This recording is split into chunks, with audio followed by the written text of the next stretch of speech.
Sin embargo, con los avances de la medicina, con la especialización, se han ido incorporando a los centros multitud de profesionales, porque la medicina cada vez está más avanzada y más especializada. Es obligación nuestra, de los hermanos y de los directivos que formamos parte de esta institución, transmitir a todos los colaboradores, trabajadores, esos principios, esos valores de la institución, porque es al final el punto diferencial. La medicina se encuentra en los libros, en las revistas, en internet se encuentra hoy. Los principios y los valores no solo hay que transmitirlos, hay que vivirlos. Entonces siempre decimos, la presencia de los hermanos es importante en nuestro hospital, en nuestro centro, porque la orden, a través de todos los centros que tiene hospitales, tiene centros de discapacidad, tiene psiquiátricos, tiene casas de acogida, comedores sociales, pisos tutelados, etc. Es decir, a lo largo de todo, sus casas, como lo llaman, prestan servicio a los enfermos, a los pobres, a los discapacitados, pero sobre todo por relevancia a los más pobres, ¿no? No ha sido nunca una orden destinada a los ricos. Decía el hermano, San Juan de Dios padece de alguna forma el rigor de la medicina del siglo XVI cuando lo ingresa en el Hospital Real de Granada. Y allí le aplican los tratamientos que en aquella época entendían que eran los tratamientos adecuados para la locura que le dio. Porque, como ustedes sabrán, pues él se despoja de todos sus bienes, de toda su ropa, deja su vida anterior. Unos dicen que convertido por el sermón de San Juan de Dios, otros dicen que porque se volvió loco. Da igual. El motivo, la causa da igual. Lo importante es lo que hacen, los hechos. No podemos ahora juzgar la historia que nos ocurre. Lo cierto es que aquel hombre se lo lleva al hospital y allí lo tratan, como decía el hermano antes, con los remedios de aquella época. Duchas de agua fría, azote. Eso no, aunque les parezca hoy bárbaro del siglo XVI, nosotros lo hemos visto en algunos centros en el siglo XXI. Les puede parecer duro, pero eso es la realidad. Esa situación existe. Por tanto, hoy todavía sigue siendo necesaria transmitir esos principios y valores. Yo voy a través de la exposición, ver el enfoque diferencial que decía el hermano Ángel antes, en la concepción de la persona asistida en nuestra institución frente a otra. Ni mejor ni peor, la que tiene esta institución, los valores. La Constitución española y las leyes que lo desarrollan, la Ley General de Sanidad, la Ley de Autonomía, la Ley Sanitaria de Canarias, dicen que el ciudadano, hablan del ciudadano, es objeto de derechos, también de deberes, pero objeto de derechos. Y uno de los derechos que reconocen y desarrollan posteriormente la ley es el derecho a la salud. Y encarga a los principios, a los poderes públicos, desarrollar, velar por esos principios de salud universal, bajo los principios de universalidad, de equidad, de accesibilidad y de igualdad efectiva en el acceso a los servicios de salud. Lo garantiza para todos. Después veremos que el Real Decreto Ley del 2012, que cambia lo que la Ley General de Sanidad dijo de todos por la condición de ciudadanos tenemos derecho a la salud, dice que ya solo tienen derecho a salud aquellos que cotizan o tienen una serie de características. Deja afuera algunos colectivos, mayores de 26 años, inmigrantes, etc. Bueno, ya hemos perdido una parte que es la universalidad, pero en principio los poderes públicos garantizan una sanidad efectiva para todos. Bueno, y desde ese punto de vista nos convertimos en usuarios del sistema sanitario. El sistema sanitario público, yo creo que todo el mundo lo reconoce en España, es uno de los mejores del mundo. Bueno, todo el mundo dice que es uno de los mejores del mundo. Y lo dice en base a las tasas de supervivencia que tenemos y a la edad, la esperanza de vida al nacer que tenemos en esta sociedad desarrollada. Aunque ya en el año 70, 74, el ministro de Sanidad de Canadá ya dijo que el papel que desempeñaba los sistemas sanitarios en la salud y el bienestar era muy pequeño, en torno al 10-12%. El resto eran hábitos y estilos de vida, eran las condiciones sociosanitarias que existían, de salubridad, y una parte también de la genética. La parte sanitaria es poca. Lo que pasa es que nos interesa a todos decir que España es uno de los países con mejor sanidad porque tenemos esa tasa de supervivencia, expectativa de vida al nacer. No cabe duda que la sanidad que tenemos es muy buena, sobre todo porque garantiza un acceso en condiciones de igualdad. A lo mejor podemos decir que otros países desarrollados, como Estados Unidos, pueden tener una sanidad más avanzada, pero tiene más de 90 millones de personas fuera del sistema sanitario, excluidos del sistema. Y otros que acceden al sistema pero pagando grandes cantidades y que si quedan en paro pierden el derecho a la asistencia. Es decir, nuestro sistema, el sistema público, es un gran sistema de salud. Como todo sistema universal, de acceso universal, y diría gratuito, no es realmente gratuito porque como ustedes saben, no todo es gratuito, pagamos, hay un copago en el tema de medicamentos, algunas prestaciones tenemos que abonarlas, pero en general podemos ir para un catarro, una gripe ahora, un trasplante hepático, un trasplante cardíaco. Tenemos todo disponible, casi en las mismas condiciones cualquiera de los que estamos aquí.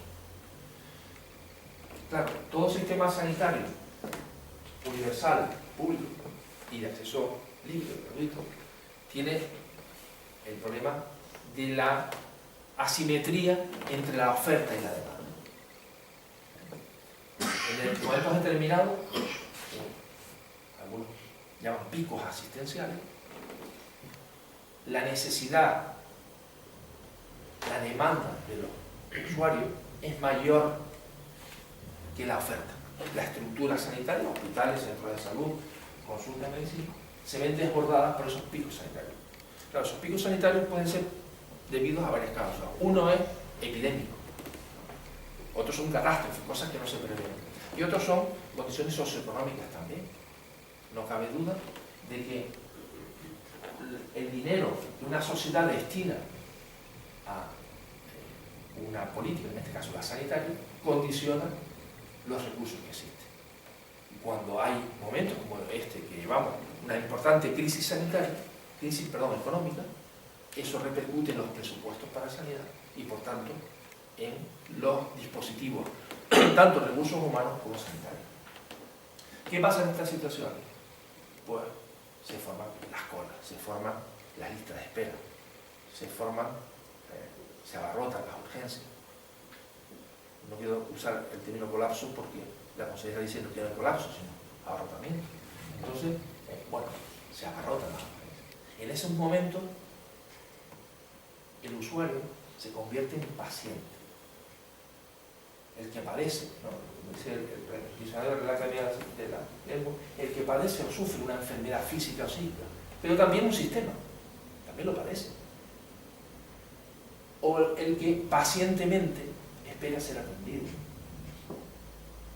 Porque no olvidemos que también la lista de espera es una condición que hay que tener paciencia por cuando en determinadas circunstancias alguno espera largos periodos. Bueno, este es el paciente del sistema sanitario.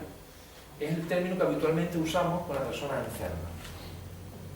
En algunos casos, el sistema que es magnífico, el sistema sanitario público, algunos usuarios quieren garantizar un acceso sin tantas limitaciones. Quieren poder elegir. Una de las condiciones que tiene el sistema sanitario público, en este caso en Canarias, es que no te permite la elección. Yo quiero ir al hospital universitario o a la Candelaria. No, te va donde le toca. Yo quiero elegir médico o quiero centro de salud. No, ¿dónde vive? No hay capacidad de elección. No hay, o una capacidad de elección limitada. No hay tampoco competencia, sea bueno o malo, Yo soy médico de familia, a mí me asignan 1.600 cartillas y al final se llena, sea bueno o malo. Es difícil que la gente se vaya porque algún sitio tiene que ir. Es decir, el sistema sanitario no está dotado, público, de los elementos de competitividad que tiene el sector privado. Entonces algunas personas dicen, bueno, pues yo, si me lo puedo pagar, voy a adquirir un seguro privado, ¿sabes? Para poder, yo trabajo, yo no puedo coger y esperar que me toque el número, el día, si tienen hora o no tienen hora, yo cojo y llamo, y si no está este, voy al otro, y si no voy al otro. Luego va a ser la elección de centro, de médico, de turno, y hay aquel que diga que no le da cita para en un plazo breve, porque cambia de centro de profesional. Es decir, ese usuario se convierte en cliente. Cliente, el que recibe un producto o servicio a cambio de un pago. Y entonces, ese cliente ya va con otras expectativas. Expectativas de atención, de dedicación de tiempo, de trato. Lo que pasa es que ese cliente se encuentra con una cosa que también está en el sistema público, en todos los sistemas. Es la simetría importante de información entre lo que él cree que tiene y lo que los profesionales saben de la medicina. Sabemos. Esa simetría de información le pone una condición de inferioridad, como nos pone a nosotros cuando vamos a un abogado, a un arquitecto o a otro profesional del que desconocemos. Nos ponemos en sus manos. Claro, eso también tiene su importancia. Los términos que decimos de paciente, cliente, usuario, no son neutrales. Una empresa privada, en este caso sanitaria, está para ganar dinero. No hay ninguna empresa que su función sea perder dinero, porque cierra. Claro, si la empresa está para ganar dinero y el profesional es retribuido en función de lo que hace, la condición humana puede ser que, bueno, pues si tengo dudas le pido. Entonces nos podemos ver sometidos a un, incluso sin quererlo, a un aumento en la solicitud de pruebas diagnósticas, de procedimientos terapéuticos, de prescripciones farmacológicas. Algunas subconscientes nuestras, otras un poquito más conscientes, otras presionados por la empresa o incentivados por la industria farmacéutica de tecnología. Y de eso todos sabemos que existe. Es decir, ese cliente que tiene unas expectativas de servicio, al final se convierte en parte de una transacción comercial. Con el tema de salud, pero es así. Somos parte de una transacción comercial.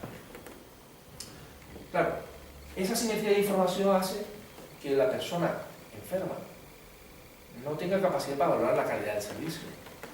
Porque el servicio no es como cualquier otro producto que se puede producir y almacenar y usar cuando se necesite. Se consume en el momento que se presta. Esa condición hace que no podamos valorar de antemano la calidad. La valoramos en el momento que se presta. Claro, en ese momento que se presta, nosotros vamos a la expectativa de calidad. ¿Qué valoramos entonces si no podemos ver la calidad del servicio que nos da? Pues las condiciones del local. Está bien, está bonito, está bueno, está. El ambiente, no es ruidoso, no hay bronca, está limpio, me tratan con respeto, con educación. Bueno, valoramos lo que llamamos la calidad aparente. Y las empresas dedican importantes esfuerzos a esa calidad aparente, a publicitar sus servicios, a poner bonito todo, para captar clientes, que es su misión, y después retenerlos. Y es lícito, todo esto es lícito. Es lícito porque forma parte de lo que es la política empresarial. Bien, la Orden de San Juan de Dios es una institución privada. Cuando digo privada, digo porque no depende del sector público, pero es una institución religiosa. sin ánimo de lucro.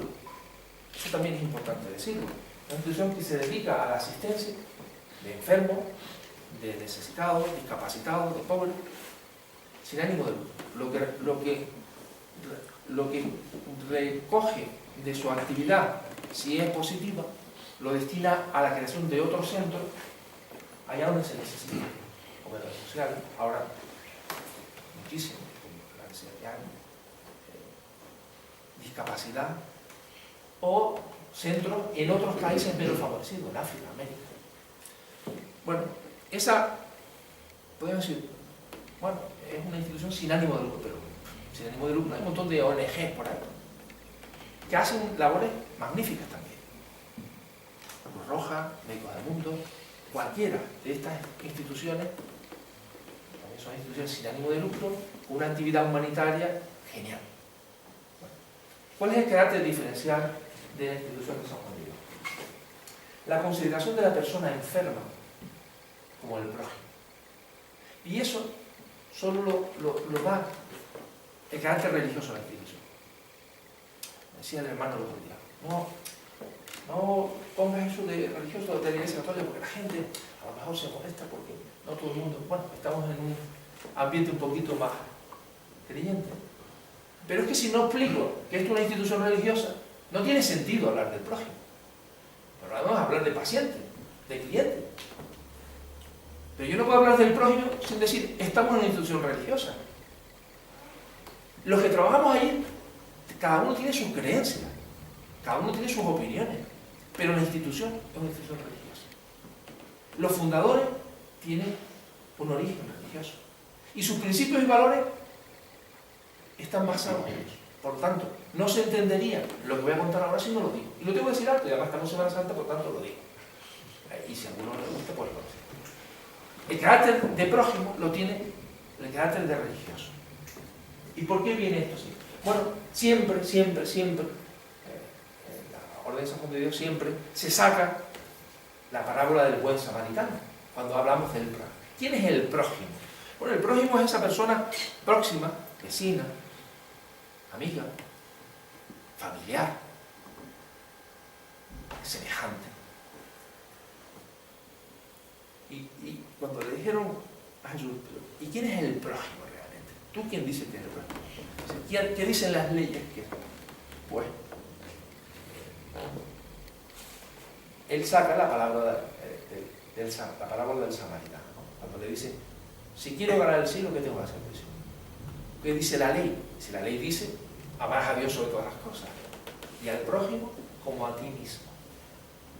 ¿Y qué dice entonces el letrado? Dice, ¿y quién es mi prójimo? Bueno, entonces viene la parábola. El prójimo es la persona que ante una necesidad te paras a atender. Esa persona que aunque no sea de tu cercanía, tú te paras a atender. Y decía la parábola, dice, pasó por delante un sacerdote y pasó de largo. Un sacerdote.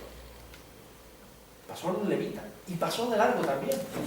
Y pasó un samaritano que en aquella época era los de otra aldea,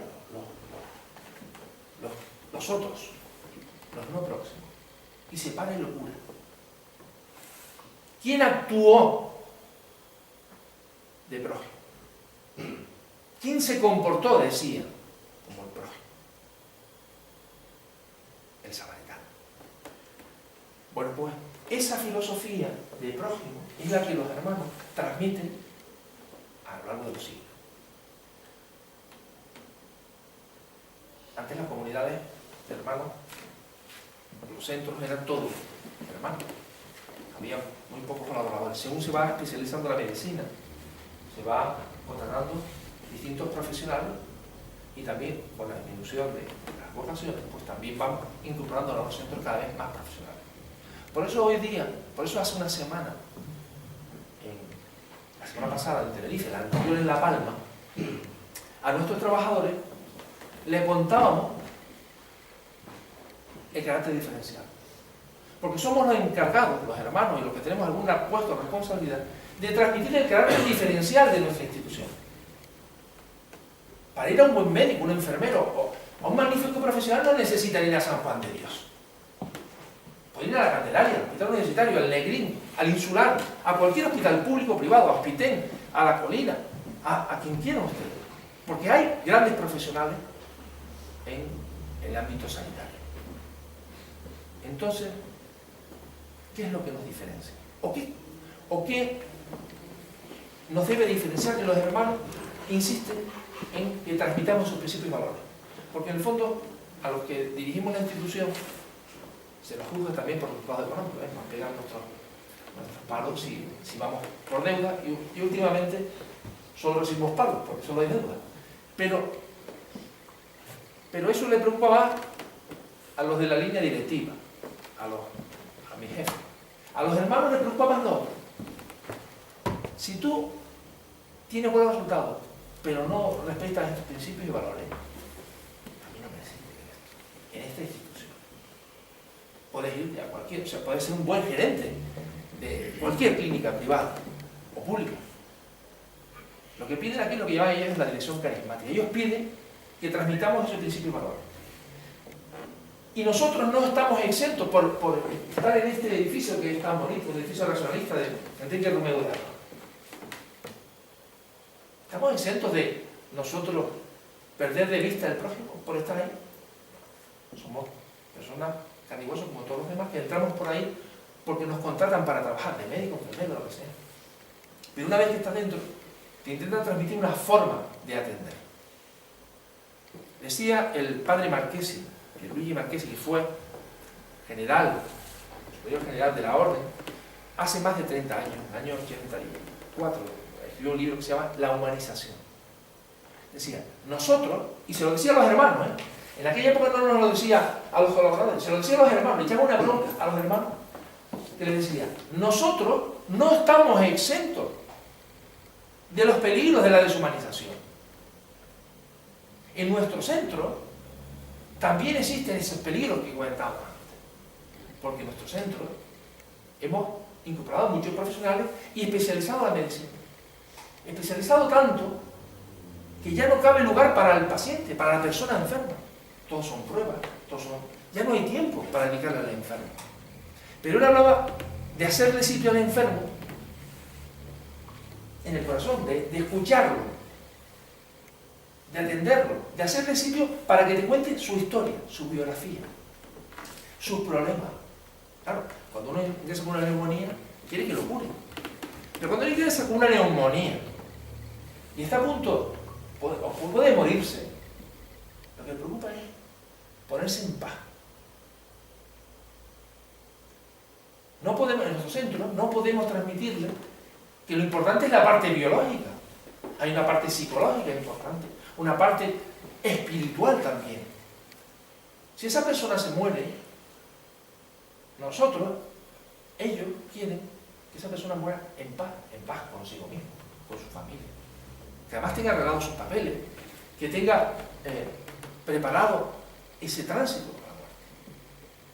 Y eso no se consigue llegando, como estamos, buenos días, ocultándole, pidiendo tres pruebas, marchándose. Eso se consigue, aparte de haciendo eso, escuchando sus preocupaciones. Las de él y las de su familia, que está en la puerta, preguntan, ¿cómo está? ¿Qué le pasa? ¿Cuánto va a vivir? ¿Cuánto le queda? Escuchando las relaciones que existen entre ellos para ver si tienen que ponerse en paz. El hermano podría contar muchísimas anécdotas que con el servicio de atención espiritual y religiosa que prestamos, le van contando a la familia. La familia y los pacientes. Pues, no, yo no soy creyente, nos venimos a... Le dice la gente pastoral, venimos a hablar con usted, a ver cómo se encuentra. Y del recelo inicial hasta que se abre y te cuenta, dice, es que yo tengo estos miedos, tengo esto, tengo estos problemas. Y actúas de intermediario con la familia y llegas a ponerlo en paz, hay un mundo de distancia. Esa parte que decía el hermano, el superior general, el padre Marchesi, es la que no estamos exentos de riesgo. Nuestros centros cada vez son más grandes, más trabajadores, más tecnológicos, pero no podemos dejarnos devorar por esa tecnología sin hacer sitio al paciente, a la persona enferma. Los gestores tampoco estamos exentos de ese riesgo. Y también decía el padre Marqués, dice, en nuestros centros, en los centros de los hermanos, lo decía en el año 84, también se habla de balance, de pérdidas y ganancias, de la administración, de la gestión, y no hacemos lugar a la persona enferma. Tenemos el riesgo de convertir al paciente, al enfermo, en un medio de subsistencia del centro, si nos descuidamos. Necesitamos el paciente, a la persona enferma, como un elemento necesario para subsistir. Ya se convierte de fin a medio. Debemos evitar ese riesgo. No debemos de ver los pacientes, las estancias, las pruebas, como medios para garantizar la supervivencia de un centro. Si el centro se tiene que cerrar, porque ya no es útil, se cierra. Lo que tiene que garantizar es para lo que está puesto. Por tanto, nosotros también tenemos todos los días que reflexionar sobre lo que hacemos. La presión hoy en día económica es brutal. La búsqueda de resultados, la gestión empresarial es brutal.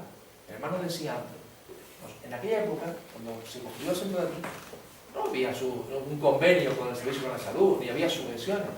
Había limosna. El centro se construyó con limosna, con donaciones de fincas y puerta a puerta, porque los hermanos se recorrían todas las islas pidiendo por San Juan de Dios.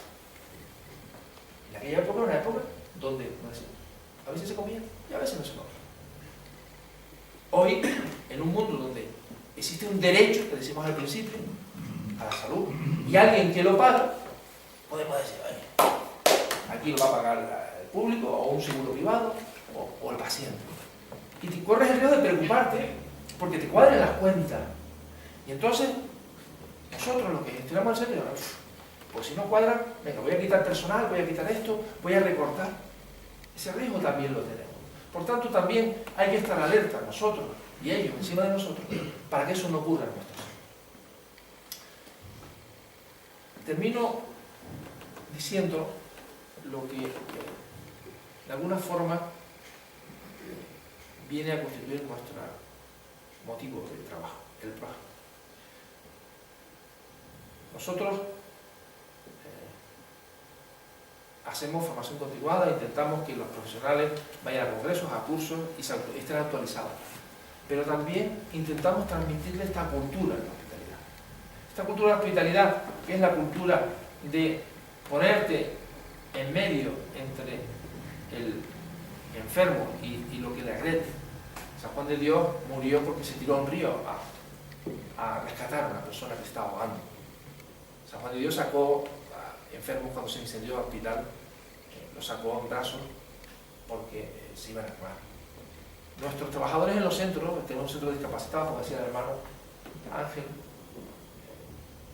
tienen unos graves trastornos de conducta por su propia discapacidad y se autolesionan o agreden a los demás. Nuestros trabajadores se interponen entre ellos y los elementos que se hacen daño, o entre ellos y otros, para que no se hagan daño, y también sufren esas consecuencias. Podrían quitarse del medio, para que se calmen. No, o sea, interponen. Tenemos muchas bajas laborales porque ellos se interponen siguiendo el ejemplo de San Juan de Dios. Bueno, nosotros intentamos transmitir esto, pero transmitirlo con el ejemplo. Con el ejemplo lo transmiten los hermanos, con el ejemplo lo transmitimos los directivos, y a los nuevos trabajadores lo que intentamos transmitirles, en el fondo no se lo decimos con estas palabras, pero le decimos lo mismo que le dijo Jesús al que le preguntaba,